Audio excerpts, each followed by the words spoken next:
Les assureurs vie santé malmenés par la crise. Comment passer l'onde de choc? Donnons dès à présent la parole à Régis Dindy. Bonjour à tous. Je suis ravi d'accueillir aujourd'hui pour cette table ronde dont le thème est les assureurs vie et la prévoyance malmenés par la crise. Antoinette Mortier, directrice produit vie chez Aviva. Bonjour. Philippe Parguet, directeur général de Norcia. Bonjour. Yann Pelard, directeur commercial réseau CGP et courtier chez Cardiff. Bonjour. Et enfin, Henri Masdeval, conseiller en gestion de patrimoine, président de Valeur et Finance et du groupement Actualis. Bonjour. Alors, cette année un petit peu particulière que nous venons de vivre a eu des répercussions sur l'assurance vie en général. On a annoncé une collecte nette négative d'environ 7 milliards d'euros en 2020, pour la première fois depuis des années, alors que les Français n'ont jamais autant épargné, puisque le taux d'épargne des Français est monté à environ 20% à la fin de cette année 2020. La baisse du rendement du fonds euro, qu'on annonce, suivant les assureurs qui ont commencé à annoncer les premiers résultats, entre 0 et moins 20%. La crise sanitaire, bien sûr. L'imposition de la part des assureurs d'une proportion d'UC de plus en plus importante. Des frais d'entrée trop élevés par rapport au rendement du fonds euro. Ou un arbitrage vers l'immobilier sont-ils la cause de la décollecte? Alors, on va analyser donc la cause de la décollecte et les effets de cette décollecte sur vos business respectifs. Donc, on va démarrer avec Antoinette. Merci Antoinette de répondre à cette question. La décollecte, effectivement, on l'a connue comme tous les assureurs. On a néanmoins une année qui s'est révélée extrêmement satisfaisante en termes de retraite, donc pas de la décollecte sur tous les fronts. Je pense qu'effectivement, les Français cette année ont surtout eu envie de constituer une épargne de précaution, d'où ces taux très élevés d'épargne cette année qui ne se sont effectivement pas reflétés dans les encours de l'assurance vie et qui sont plutôt restés sur des comptes titres ou sur des livrets A, ce qui montre que ça n'a pas été effectivement une recherche de performance ni une recherche de long terme, mais vraiment d'épargne de précaution. Mais en même temps, on a quand même eu une année qui a été marquée par le lancement de la loi Pacte et qui, à l'inverse, a vu de très très belles collectes sur de l'épargne longue pour la préparation de la retraite. Et donc, effectivement, une année en demi-teinte, mais avec des points positifs qu'il faut, je pense, aussi relever. Et cette décollecte générale, à votre avis, est-elle due plutôt à une masse de retrait plus importante ou une collecte moins importante? Il y a eu une collecte moins importante, il y a eu un mouvement plutôt attentiste, en fait, de la part des clients qui ont préféré, en fait, rester un peu dans l'attente et rester sur leur garde et conserver de l'épargne, encore une fois, de l'épargne de précaution sur leur compte courant. Très bien, merci Antoinette. Philippe, est-ce que vous voulez répondre à cette question ?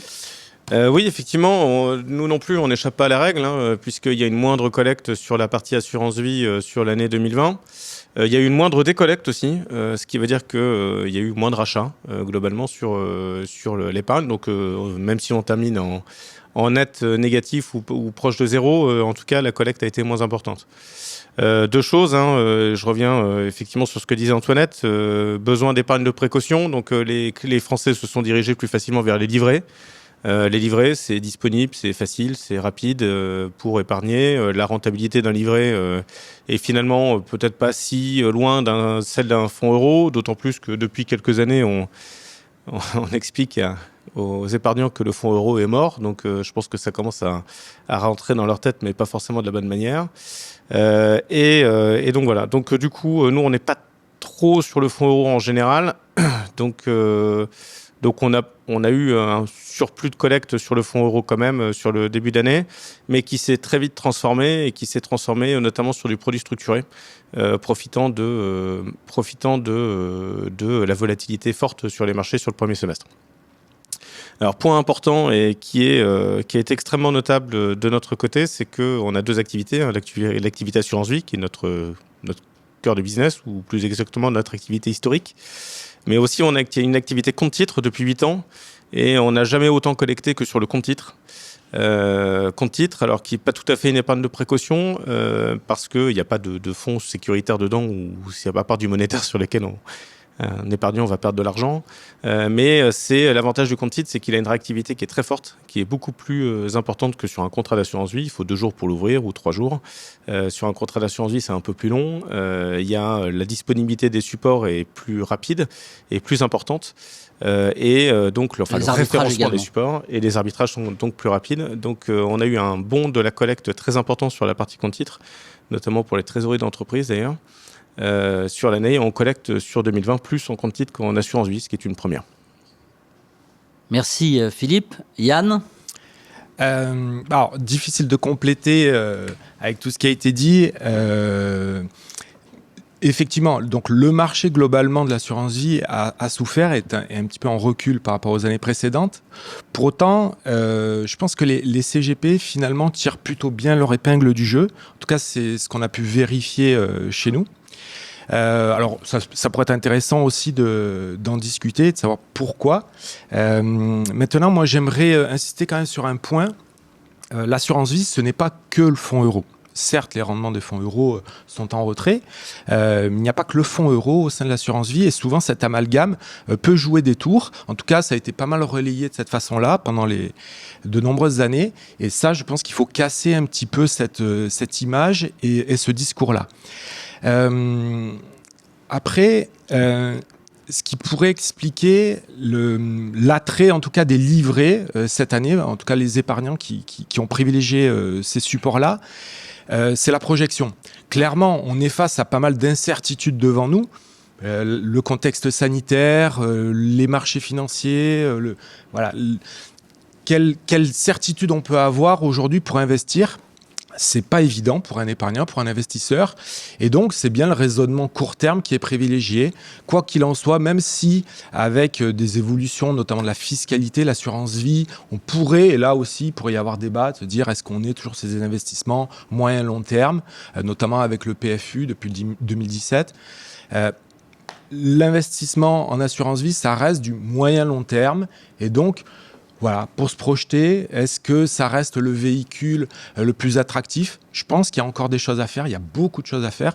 Je rejoins ce que disait Antoinette, on parle d'assurance vie, de contrat de capitalisation, mais il y a la retraite. La loi Pacte a ouvert de formidables opportunités, notamment au travers du PER, on l'a constaté.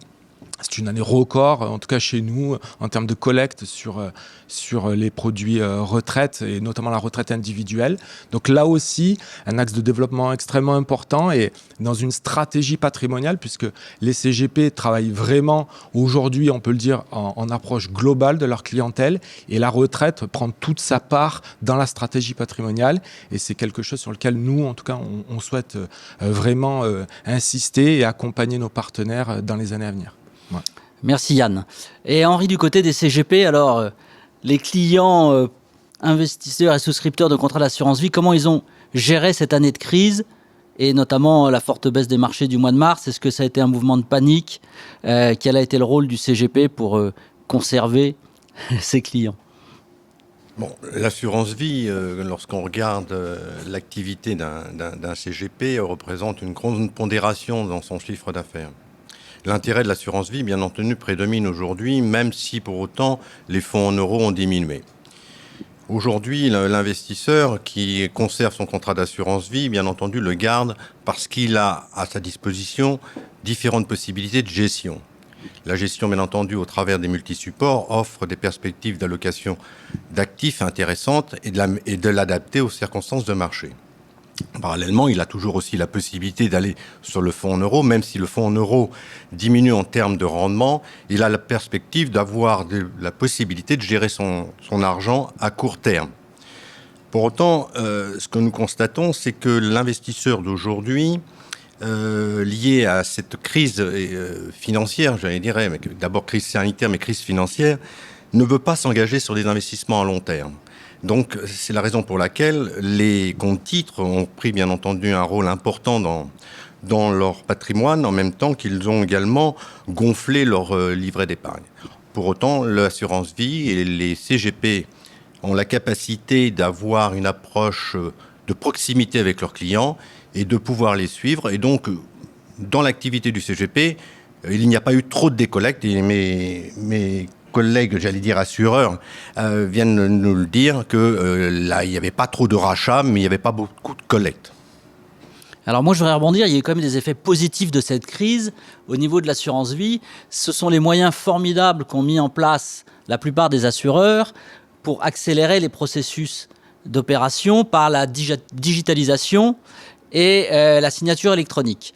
Et ça, pour nous, ça a été vraiment un vecteur très intéressant et ça va fluidifier l'assurance vie. C'est vrai que souscrire et surtout faire des arbitrages en assurance vie, racheter de l'assurance vie, c'était un processus long, pénible et qui peut rebuter certains investisseurs.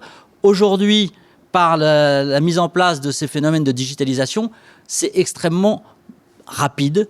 On peut récupérer, racheter une partie de son contrat d'assurance vie en 10 jours. On peut souscrire très facilement. Alors moi, je voudrais savoir, au niveau des assureurs présents à cette table, où en êtes-vous dans la digitalisation? Alors beaucoup ont mis en place la souscription, etc.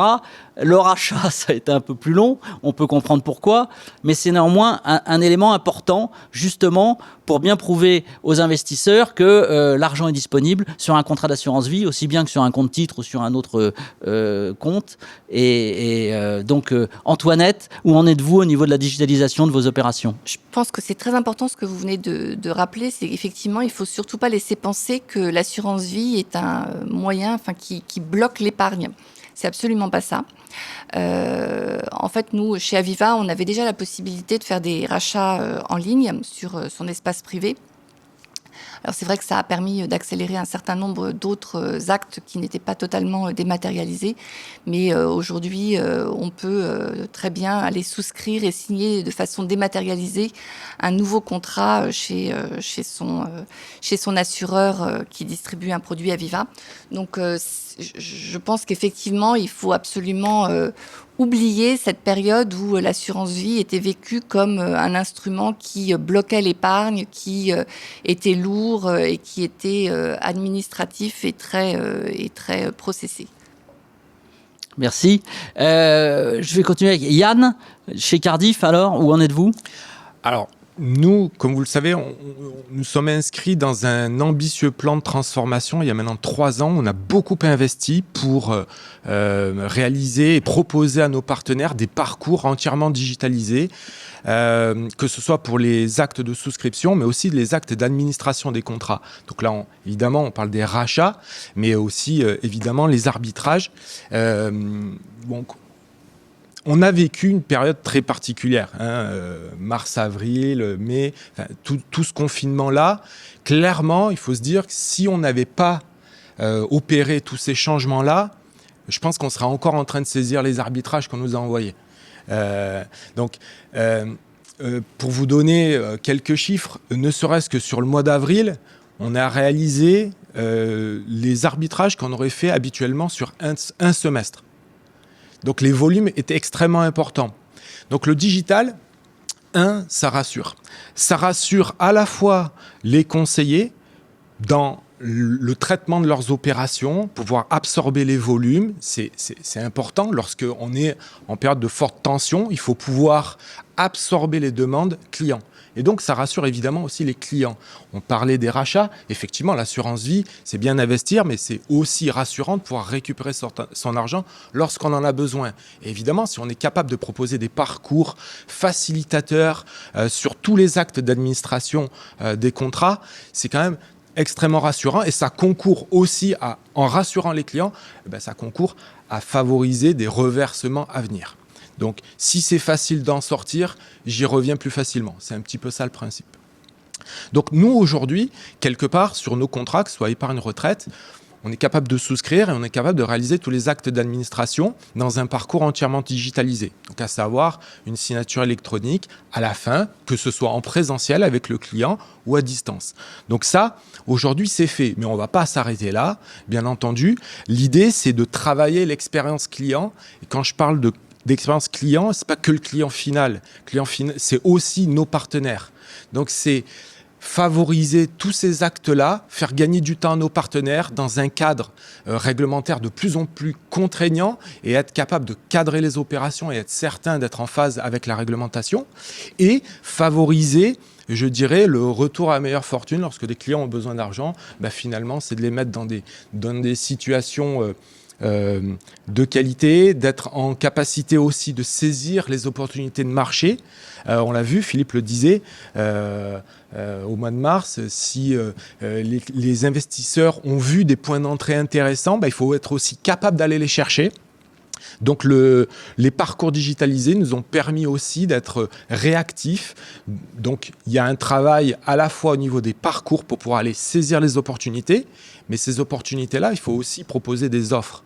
Et donc, il y a un travail derrière aussi des assureurs, je pense qu'on y reviendra, d'aller chercher des solutions d'investissement, en tout cas de les proposer à nos partenaires pour qu'ils puissent aller les chercher lorsque les points d'entrée sont identifiés. Merci Yann. Alors Philippe, vous, c'est un petit peu particulier. Norcia est une plateforme de service. Ça veut dire que vous distribuez des produits de plusieurs assureurs. Et donc, comment vous arrivez à juguler tous ces assureurs, à les motiver au développement de la digitalisation et comment pouvez-vous faire votre force de cette digitalisation ? Ouais, vous avez raison de le souligner. Norcia est une plateforme, donc... Notre travail est d'autant plus important qu'on a plusieurs assureurs français, on en a 7, 3 luxembourgeois, et je rajoute l'activité compte titre avec 2 dépositaires, ou la prévoyance, ou les SCPI en direct. Donc globalement, dans la vision qui est celle de Norcia, c'est qu'un conseiller en gestion de patrimoine qui doit conseiller son client et doit faire des actes sur quels que soient les supports d'investissement qu'il souhaite, c'est que son expérience d'utilisateur soit la même, quel que soit l'univers sur lequel il a fait investir son client, ou quel que soit l'assureur. Donc si je dois faire un arbitrage sur La Mondiale, ou sur AEP, ou sur Spirica, ou sur Swiss Life, ou sur Generali, etc., son mode de process, son mode de fonctionnement doit être le même. Donc ça complexifie un peu notre travail, mais après c'est toute la force d'une plateforme, c'est justement de rendre les choses simples et le plus simple possible pour le conseiller. Alors, je vais revenir juste sur un point, c'est qu'on parle beaucoup de signature électronique, mais pour moi, la signature électronique, c'est un peu la face immergée de l'iceberg. Celle qu'on voit, c'est le 1/10 de l'activité, puisqu'il y en a 9/10 qui sont sous l'eau et dont on ne se rend pas forcément compte. La signature électronique est forcément intéressante et primordiale parce que ça permet de traiter les opérations à distance, notamment avec son client, ou en face à face, mais en tout cas d'éviter le papier. Mais ce qui est intéressant derrière, c'est d'avoir les règles de gestion et les flux. C'est-à-dire, les règles de gestion, c'est que quand un conseiller va proposer un arbitrage, je donne un exemple sur un produit structuré, sur un contrat AEP, il faut que l'annexe du produit structuré sorte bien de l'outil, donc soit bien intégré à l'arbitrage et soit signé dans l'enveloppe de signature électronique pour être sûr que son acte soit complet et qu'il n'y ait pas d'instance. Le fait de digitaliser les actes, l'ambition première, c'est surtout de supprimer toutes les instances et que toutes les règles de gestion, quel que soit l'assureur, quel que soit le support, par exemple, pas plus de 30% de fonds euros, il faut que ce soit intégré dedans. Donc toutes ces règles de gestion doivent être dans l'outil. Donc effectivement, le travail de Norcia aujourd'hui, quels que soient les assureurs, c'est d'intégrer ces règles de gestion au maximum, sachant qu'on a, même chez chaque assureur, on peut avoir plusieurs enveloppes de produits. Je prends l'exemple de La Mondiale, on a 350 enveloppes de contrats différentes, donc autant dire que c'est 350 fois des règles de gestion différentes. Et donc d'avoir ces règles pour s'assurer de la complétude de l'acte. Après, le deuxième point, c'est le flux. Donc c'est l'autre partie sous l'eau de l'iceberg. Les flux, c'est que à partir du moment où il y a une saisie sur l'outil de l'arbitrage, l'objectif c'est que cette saisie de flux, alors je parle moi en tant que plateforme, c'est que cette saisie donne lieu à un flux chez l'assureur qui permette à l'assureur de ne pas avoir à ressaisir l'acte, alors ni à mon back-office bien entendu, mais ni à l'assureur de ressaisir cet acte. Pourquoi ? Parce que s'il y a ressaisie, il y a source d'erreur. Et l'idée, ça serait quand même dommage de signer un arbitrage électroniquement et d'avoir un avenant d'arbitrage qui ne soit pas conforme à ce qui était signé, parce qu'il y a eu intervention humaine entre les deux. Donc le deuxième challenge ou la deuxième ambition que nous avons avec la plupart de nos assureurs, et ce que nous faisons depuis qu'on a mis en place la signature électronique il y a 6 ans, c'est justement de construire les flux derrière pour s'assurer de la qualité de la donnée. Donc en fait, la signature électronique et toutes les autres parties qui vont avec la règle de gestion et les flux permettent aussi de faciliter la vie des gens et des CGP et de leurs clients et de la relation avec leurs clients, certes, mais c'est aussi d'augmenter la qualité de la donnée ou la qualité des actes qui sont faits. Après, si vous me laissez une minute, on sera complet et on sera particulièrement encore plus facilitateur de business pour les CGP à partir du moment où on sera en mesure aussi de récupérer les flux de données des clients de tout l'environnement qui est le sien. Je donne un exemple. Si un conseiller en gestion de patrimoine travaille avec son agrégateur, il va faire tout son précontactuel et tout son réglementaire avec l'agrégateur. Pour autant, s'il arrive chez Cardiff, chez Aviva ou chez Norcia, l'idéal pour lui, ça serait quand même de retrouver tout ou partie des données qui ont déjà été saisies pour ne pas avoir à les ressaisir chez nous. Et donc, pareil, de la même manière, augmenter la qualité de la donnée. Donc ça, c'est notre ambition 2021 en ce qui nous concerne, parce qu'effectivement, on est bien conscient que la double saisie est perte de temps. Donc il y a un travail au niveau des agrégateurs qui est important également à mettre en place. Ouais. Merci Philippe. Henri, alors, en tant que CGP, cette évolution digitale, qu'est-ce qu'elle a apporté et qu'est-ce qu'on peut en attendre? Est-ce qu'on n'en attend pas un peu plus au niveau de la réglementation? Parce que pour nous, ça peut nous faciliter aussi dans le cadre réglementaire en intégrant toute la réglementation liée aux différentes opérations que nous pouvons faire avec la digitalisation. Mais alors, l'expérience d'un CGP comme Henri. La digitalisation, elle s'impose à nous, elle s'impose aux conseillers en gestion de patrimoine, comme elle s'impose, aux fournisseurs. Il est clair que la crise que nous traversons a peut-être été un accélérateur dans les process de nos cabinets, en même temps que les compagnies d'assurance ont été amenées à accélérer également leur process en matière de digitalisation. Ce qu'on peut voir en premier chef, c'est que la digitalisation offre à nos clients la possibilité d'avoir un accès rapide et un traitement de l'information rapide et l'exécution également d'ordre rapide. Au même titre, les compagnies d'assurance sont en train aujourd'hui d'accélérer sur les aspects de digitalisation en matière de réglementation. Ce que je revois quelque part, c'est l'éducation du client. Dans la cible de clientèle que nous avons une clientèle qui est à la fois ouverte à la digitalisation, à l'informatique, et puis une partie de clientèle un peu plus âgée qui est un peu plus effrayée quant au rythme de digitalisation qu'on peut mettre à leur disposition. Pour autant, je pense que la digitalisation est un excellent moyen pour nous, les cabinets, d'accélérer, de procéder à des gains de productivité et d'avoir accès à plus de clients, étant donné que toutes les formes de réglementaires qui se faisaient sur papier prenaient du temps et dans les cabinets, bien entendu, nécessitaient également du personnel. Donc aujourd'hui, la digitalisation est à une phase montante. Je pense qu'elle va encore s'accélérer, à la fois en termes d'outils d'aide aussi à la décision, tous les outils liés à la gestion au quotidien. Donc je pense que c'est une opportunité pour nous, les CGP, d'avoir des outils de plus en plus digitaux et qui s'orientent véritablement de manière à apporter une valeur ajoutée à nos clients. Merci Henri. Alors je voudrais revenir sur... Si je peux juste rajouter, pour compléter ce que disait Henri, je crois qu'il y a une très bonne étude qui est sortie par Cardiff, il me semble bien, le baromètre, qui montrait que, alors j'ai plus les chiffres en tête, tu me corrigeras si besoin, mais je crois que c'est 60 ou 70% des clients sont prêts pour la digitalisation et veulent la digitalisation. C'est quasiment 70. Quasiment 70, c'est ce qui veut dire qu'il y a vraiment une volonté de la part des clients de simplifier aussi leur process. Donc on est bien surtout chez les jeunes générations. Surtout sur les jeunes générations. Ouais. Alors moi, je voudrais revenir quand même sur un point important de l'assurance vie, le fonds euro.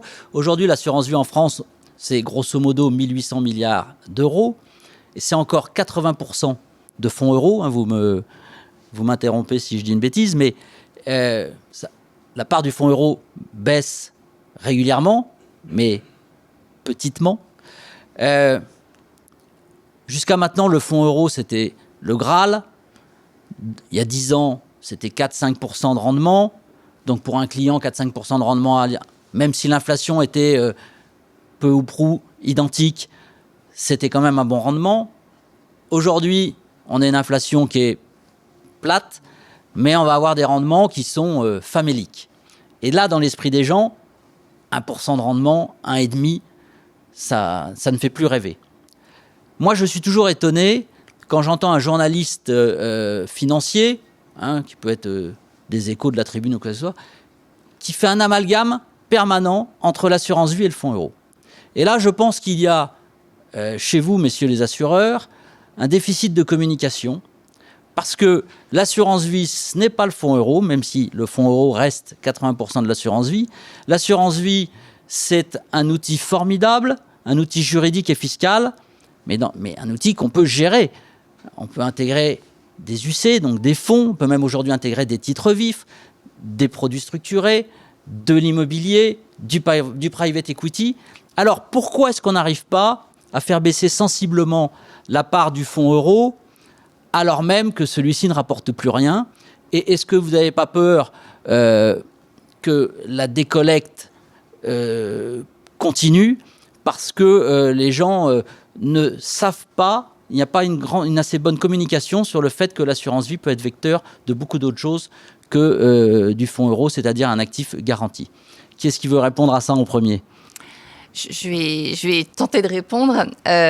Tout d'abord, on n'est pas sur les mêmes proportions chez Aviva hein, en termes de taux d'UC. On est sur des taux d'UC qui sont beaucoup plus importants. Je pense que vous avez raison. Il y a cette espèce d'inertie dans l'image chez un certain nombre de personnes, que ce soit dans la presse ou dans le grand public, qui assimilent fonds euro et assurance vie, alors que l'assurance vie recèle des potentiels beaucoup plus larges, tout en bénéficiant d'une fiscalité qui est unique. On a certainement des efforts à faire en termes de pédagogie, de communication. On est très heureux de pouvoir en parler aujourd'hui. Je vais prendre un exemple un peu concret. Pendant la crise de mars-avril, on a chez Aviva fait un très gros travail d'accompagnement de nos partenaires, de nos clients, pour comprendre ce qui se passait sur les marchés financiers, pour dédramatiser, pour éviter aussi qu'il y ait des investissements qui soient procycliques. Et voilà, on a fait ce travail de communication de manière à ce qu'il y ait une véritable compréhension de ce qui peut se passer sur les marchés financiers, parce que je pense qu'il y a aussi un déficit un peu de compréhension de ce qui peut, du fonctionnement des marchés financiers, sur lequel on a aussi notre part à jouer. Et puis voilà, d'accompagnement de nos distributeurs d'une façon générale. On travaille, nous, de façon très étroite avec Aviva Investors en France, notre filiale d'asset management, pour justement diffuser ces informations et permettre un accompagnement, quel que soit le contexte des marchés financiers. Merci Antoinette. Alors Yann, qu'est-ce que vous pouvez faire pour expliquer aux investisseurs, aux particuliers, que l'assurance vie, c'est pas que le fonds euro? Alors, juste pour répondre dans un premier temps sur le fonds euro, peut-être ce qu'il faut réexpliquer, c'est le scénario central. En tout cas, chez Cardif, le scénario, c'est de se dire structurellement, on va rester dans un contexte de taux bas. Donc, se dire que le fonds euro va retrouver des couleurs à court terme, c'est pas vraiment ce qui est envisagé. Donc ça conduit, ça définit la stratégie autour du fonds euro, c'est-à-dire la stratégie à la fois des flux entrants et sortants et les rendements qu'on va pouvoir proposer à nos clients. Et donc, c'est ce qui nous conforte aussi dans tout le travail qui a été fait dans les années précédentes, de constitution de réserves importantes, significatives, et qui vont nous permettre, en tout cas, de proposer des rendements affichés qui restent tout à fait dans le marché et en phase avec ce que pourraient attendre raisonnablement les clients dans le contexte actuel. Bon. Ensuite, le défi qui est devant nous, c'est de proposer des alternatives. Alors, on connaît bien évidemment les unités de compte traditionnelles. On a aujourd'hui, dans notre gamme générale, peut-être plus de 900 OPC disponibles. Et donc, on continue à être extrêmement actif pour identifier des nouvelles solutions d'investissement, de nouvelles stratégies, et donc continuer à enrichir notre gamme et proposer à nos partenaires, et donc derrière aux clients finaux, des supports d'investissement intéressants. Après, il y a tout ce qu'on peut faire en fonds euros alternatifs. Alors, ça peut être des fonds euros thématiques. Il y a différents leviers qui sont étudiés et qui seront à étudier dans les années à venir. La garantie brute, la garantie nette, est-ce qu'il y a encore un match? Quelle sera la norme demain? Bon, à un moment donné, c'est des sujets auxquels il faudra répondre. On n'a pas toutes les réponses aujourd'hui, mais en tout cas, on est extrêmement actif aujourd'hui dans la recherche d'idées innovantes et attractives.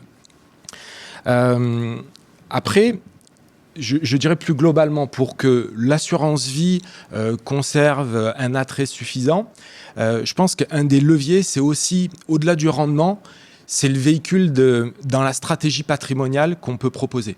C'est-à-dire, c'est l'expertise. Et là, les CGP ont une place importante à jouer par l'expertise et le conseil qu'ils peuvent apporter à leurs clients. Mettez une Formule 1 dans les mains d'un jeune permis, il n'en fera pas grand-chose. Par contre, une Formule 1 dans les mains d'un pilote expert et chevronné, il arrivera à la pousser dans ses limites et apporter quelque part, à en tirer la pleine substance en tout cas. Oui, mais alors c'est pour rebondir sur ce que vous dites, la part du C chez les CGP, elle n'est pas seulement de 20%.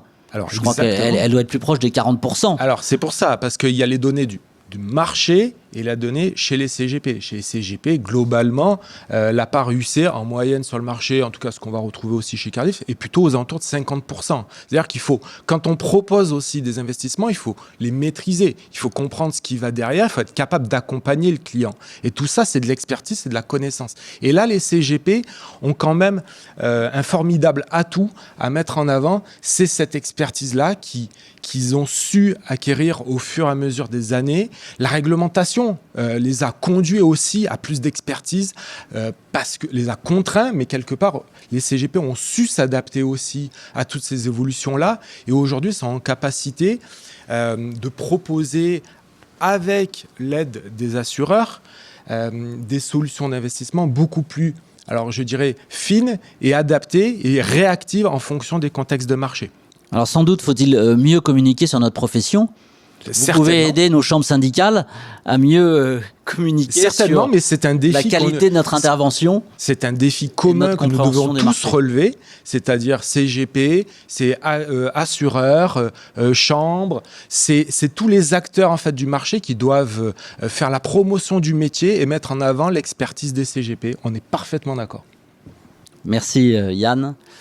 Philippe, un point sur ce sujet? 3 points même. Bon, après, je reviens juste sur la communication des journalistes. Sur le fonds euro, en fait, le fonds euro dans un contrat d'assurance vie, ou plus exactement, c'est les fonds euros dans les contrats d'assurance vie, c'est un peu le seul élément comparable pour les journalistes, c'est facilement comparable parce que si on doit, on peut pas comparer les performances d'un contrat ou par rapport à un autre puisque chaque allocation est unique. Et donc, du coup, ça serait pas beaucoup de sens. Oui, donc mais ils ont souvent une communication anxiogène autour du fonds euro. Le fait que les fonds euros, maintenant, sont plus garantis en net, mais en brut dans la plupart des contrats, que s'il y a un risque de taux, la loi Sapin 2 peut bloquer le rachat sur les fonds euros. Ils ont une communication qui est très anxiogène sur le fonds euro. Alors, comment changer ça ? Alors, je suis d'accord que cette communication peut être anxiogène. Après, effectivement, les garanties brutes de fonds euros, on est obligé d'y passer. Surtout sur les contrats où il y a 1% de frais de gestion. Je pense que globalement, ça va être de plus en plus compliqué de les tenir. Après, je vais juste être volontairement un peu provocateur, mais imaginez un contrat d'assurance vie, alors je parle français, sans fonds euros. Il n'y en aurait pas. C'est-à-dire que globalement, un contrat d'assurance vie, s'il n'y a pas de fonds euros dans un contrat d'assurance vie français, ben, il n'y a plus de contrat d'assurance vie. Oui, mais c'est une erreur parce que. Si, je vais au Luxembourg, moi. Du coup, je vais aller souscrire un contrat luxembourgeois, j'aurai la même fiscalité avantageuse qu'un contrat Le d'assurance vie. véhicule assurance vie, il peut très bien vivre sans fonds euros. Il est formidable. Bah, Fiscalement, pour la transmission, il a toute sa place. Je suis d'accord avec vous, mais pas en France. Aujourd'hui, En France, parce qu'il n'a jamais été expliqué comme ça. Mais c'est peut-être notre rôle de le faire. Aujourd'hui, j'ai un contrat d'assurance vie sans fonds euros. Je vais souscrire un contrat luxembourgeois. J'ai la même fiscalité, j'ai les mêmes avantages successoraux et j'ai la garantie, j'ai le triangle de sécurité qui est beaucoup plus confortable que la garantie française. Donc heureusement qu'il y a un fonds euro dans les contrats d'assurance vie et heureusement que même si cette communication est anxiogène, heureusement qu'elle existe. Après, là où je vous rejoins volontiers, et je rejoins ce que disait Yann, c'est que un client doit être conseillé. D'ailleurs, je pense qu'en France, un client ne peut pas souscrire sans être conseillé. Et il doit être conseillé pour que le fonds euro ne soit utilisé que pour sa juste valeur, qui est donc un actif sécuritaire qui rentre dans une allocation d'actifs correspondant à son profil de risque. Donc aujourd'hui, effectivement, les conseillers en gestion de patrimoine sont bien plus investis sur les UC. Alors certaines mauvaises langues de journalistes disent que c'est parce qu'ils sont mieux rémunérés sur les UC. Ce à quoi je rétorque immédiatement que c'est surtout parce qu'ils suivent leurs clients dans leur durée, ils connaissent leurs clients sur le long terme, ils savent maîtriser maîtriser ou connaître la maîtrise du risque du client et donc mettre une allocation en face avec de l'immobilier, avec un peu de produits structurés, avec des unités de compte. Donc heureusement qu'ils sont là. J'en reviens toujours à une étude formidable de Cardiff, le baromètre que j'apprécie particulièrement. 90% des clients sont satisfaits du conseil qui est promulgué par leur conseiller en gestion de patrimoine. Donc, ce qui veut dire que globalement, dans l'accompagnement des conseillers en gestion de patrimoine auprès des clients, et donc sans avoir potentiellement du fonds euro, les clients sont satisfaits. Versus c'est la plus belle réponse. Versus 15% dans une banque traditionnelle. CQFD et les banques traditionnelles qui utilisent beaucoup de fonds euros, comme vous le savez, puisque forcément, si on met du fonds euro, il n'y a pas besoin de trop suivre les clients. On le laisse aller, quoi. Avec un peu de gestion sous mandat qui est fait par le service d'à côté. Donc du coup là-dessus, j'ai pas de souci. Et je reviens sur ce que disait Yann et ce que vous disiez tout à l'heure. Vous avez entièrement raison.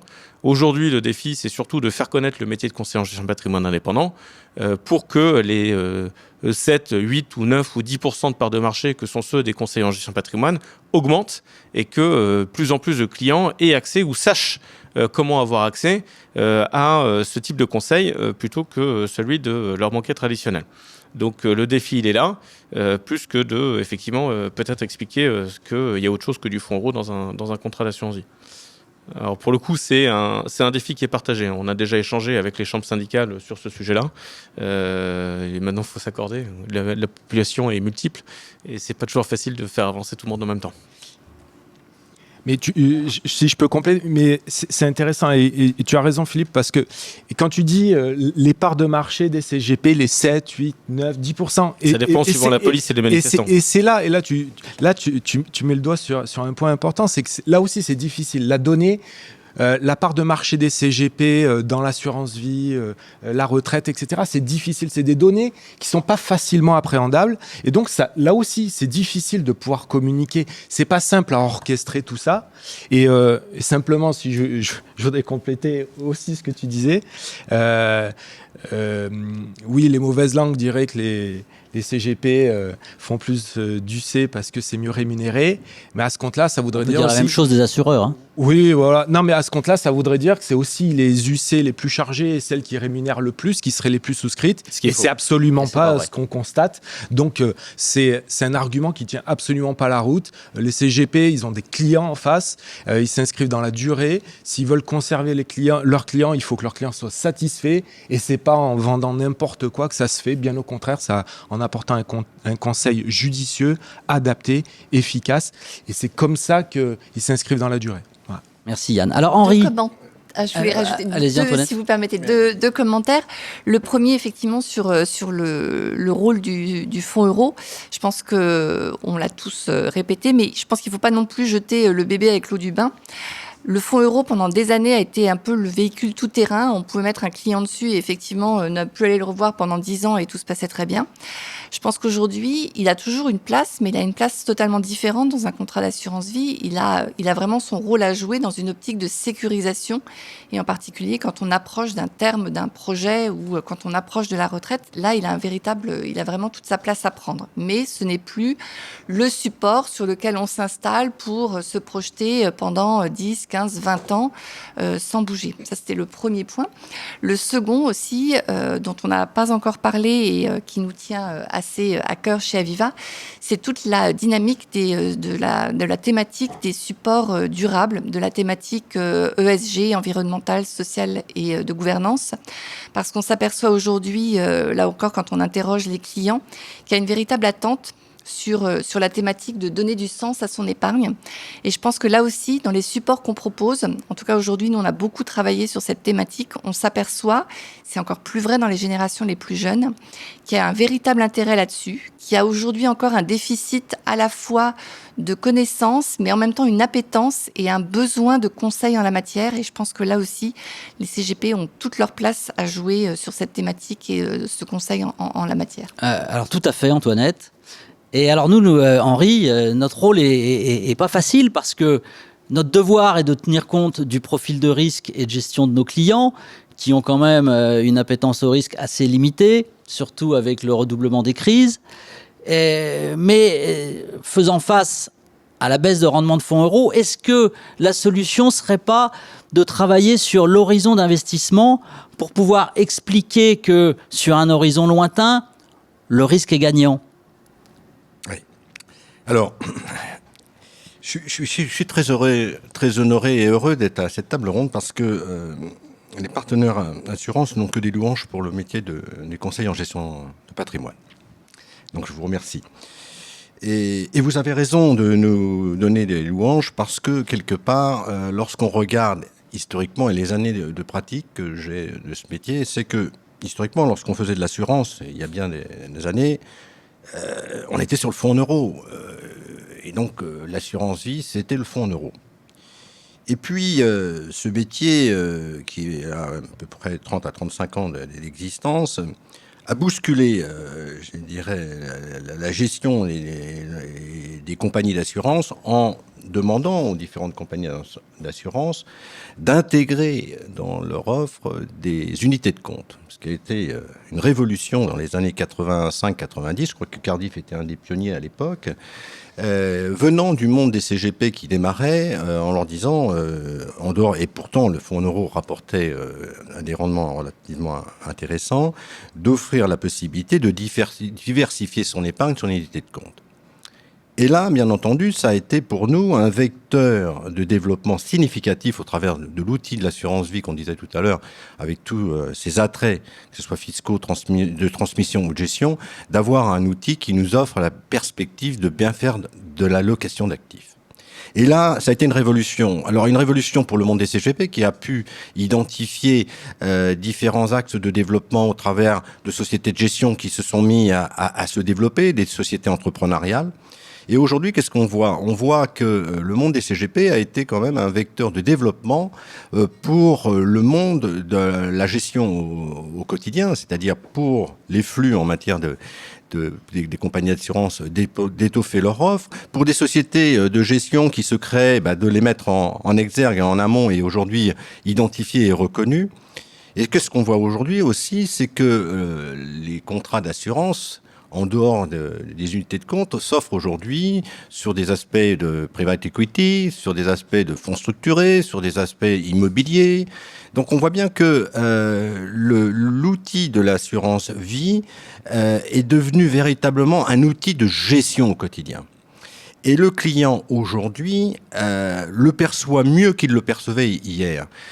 Car lorsqu'il avait un contrat d'assurance vie, son premier réflexe était de le placer en fonds en euros. Or, aujourd'hui, les taux de rendement ne rapportant peu, se demande où pourrait-il placer son argent. Et là, le débat, c'est de savoir quels sont les supports, quels sont les axes où il pourrait modifier sa stratégie à court ou moyen, long terme, pour identifier les sociétés ou les outils qui lui permettraient de prendre des risques, mais des risques maîtrisés. Parce que l'investisseur, lui, habituellement, et je sais par avoir participé avec l'AMF sur l'éducation financière, c'est que l'investisseur, lui, même si on lui fait sa cartographie des risques, il aime investir, mais il n'aime pas perdre. Et ça, quel que soit l'investisseur prudent ou dynamique, il n'aime pas perdre. Alors, je pense que les assureurs, au travers de ce métier différent, représentants des chambres ou des syndicats, doivent de plus en plus réfléchir sur une offre évolutive qui intègre les aspects de profil de risque du client plus fort encore qu'elle l'est aujourd'hui. Et je crois que alors là, on aurait la disposition d'un outil qui permettrait d'appréhender le sujet de la cartographie des risques à la fois prudent, équilibré et dynamique, en maîtrisant véritablement son investissement sur le long terme. Et là, je crois qu'on serait au rendez-vous. Parfait. Merci Henri. Il nous reste plus que 3 minutes. Il y a un thème qu'on n'a pas abordé, je souhaiterais aborder, c'est le thème de la prévoyance. Parce que dans cette crise qui est extrêmement anxiogène pour tout le monde, la santé est atteinte et on peut vite se retrouver de l'autre côté. Est-ce que cette anxiogénéité a eu un impact sur la collecte en prévoyance, sur le fait que les gens se disent « Oh là là, mais qu'est-ce qui se passe si je suis atteint de cette maladie et si c'est grave ?» Alors je vais donner la parole en premier à Philippe, parce que chez Norcia, il y a un pôle prévoyance assez important. Je prends les 3 minutes. Ah, 1 minute Philippe, merci. 1 minute. Donc je vais être rapide. Du coup, oui, il y a un intérêt. Alors nous, on relance la prévoyance. C'était une compétence qui était chez Aprep Diffusion à l'époque, et donc on a repris, digitalisé et relancé en fin d'année. Il y a un vrai intérêt sur la prévoyance. Je vais être très rapide, surtout sur 2 points qui sont les hommes clés et les croisés associés. Donc homme clé, c'est se protéger quand on est restaurateur, par exemple. J'aime bien cet exemple. Quand il y a une personne en salle et une personne en cuisine, de la disparition potentielle d'un aléa. On va appeler ça un aléa, du cuisinier et le temps de le remplacer, parce que sans cuisinier, on peut pas faire la popote, quoique tous les restaurants sont fermés, vous allez me dire. Et la croisée associée, parce qu'en fait, les conseillers en gestion de patrimoine aussi, et eux sont les premiers concernés, se rendent compte aussi que se préparer à l'aléa du départ de son associé par se retrouver avec son épouse ou ses enfants au capital, ça a vraiment un intérêt. Donc c'est les 2 points sur lesquels effectivement on voit qu'il y a vraiment un intérêt. Et aujourd'hui, et vous avez senti une recrudescence un petit peu de la demande. Il faut se poser la question. Oui. On est confronté à la maladie et à la mort. En fait, on se rend compte avec ce qu'on vit que l'aléa, on va appeler ça un aléa, qui peut être la maladie ou le décès, n'arrive pas qu'aux autres en fait. Yann, un petit mot. Du coup, je vais compléter avec deux autres produits en fait qui ont rencontré un franc succès sur l'année 2020. C'est l'assurance emprunteur, qui est étroitement liée aussi à la dynamique du marché de l'immobilier, où là ça a été une année encore record chez Cardif, avec un produit qui a vraiment trouvé son public. Et la prévoyance TNS. Quand on clairement, le contexte fait que peut-être que des commerçants, des gérants d'entreprise, lorsqu'ils se couvrent pour la perte de revenus, donc avec des contrats d'indemnité journalière, on a vu 2 choses. On a eu des personnes qui ont pris un peu plus de temps pour réajuster leur contrat, voir s'ils avaient les bonnes garanties, s'ils étaient couverts au bon niveau. Et puis, ceux qui n'étaient pas couverts, quelque part, bien entendu, le contexte sanitaire un petit peu anxiogène a fait que certains ont pris conscience de l'intérêt de ces produits-là et de se couvrir. Et donc, on a vu quand même un intérêt grandissant sur ce type de support de prévoyance. Merci. Et chez Aviva, alors chez la Aviva, prévoyance nous aussi, on est très investi sur la prévoyance et en particulier la prévoyance des TNS. Une année un peu en 2 temps, parce qu'il y a quand même une partie de l'année où on a surtout joué notre rôle d'assureur, c'est-à-dire que on a pris en charge nos assurés qui étaient confrontés à des arrêts de travail liés à la pandémie. Et puis une deuxième partie d'année où effectivement il y a eu, je pense, une vraie prise de conscience de l'intérêt de ces formules et de la nécessité de souscrire une prévoyance quand on est en particulier TNS. Merci Antoinette. Henri, Le réflexe prévoyance Oh non, pour un CGP, il est évident? Non, non, non. Je pense qu'on a une révolution à faire dans notre métier. On n'a pas le premier réflexe de la prévoyance. Et je crois que c'est peut-être un vecteur de développement pour nous. Et c'est un sujet auquel on doit tous travailler parce que je pense que, comme le disait Yann, il y a certainement des clients, des chefs d'entreprise où il y a à revoir leur contrat. Il y a les aspects de prévoyance, les aspects de transmission. Et donc tous ces aspects-là, qui font partie intégrante de la gestion de patrimoine, on l'a un peu ignoré aujourd'hui. Je pense que c'est un sujet auquel on doit s'atteler. Bien, il ne me reste plus qu'à vous remercier tous pour votre brillante intervention et à vous souhaiter une belle et heureuse année. Merci. Voilà, merci beaucoup. Merci beaucoup. Merci. Merci.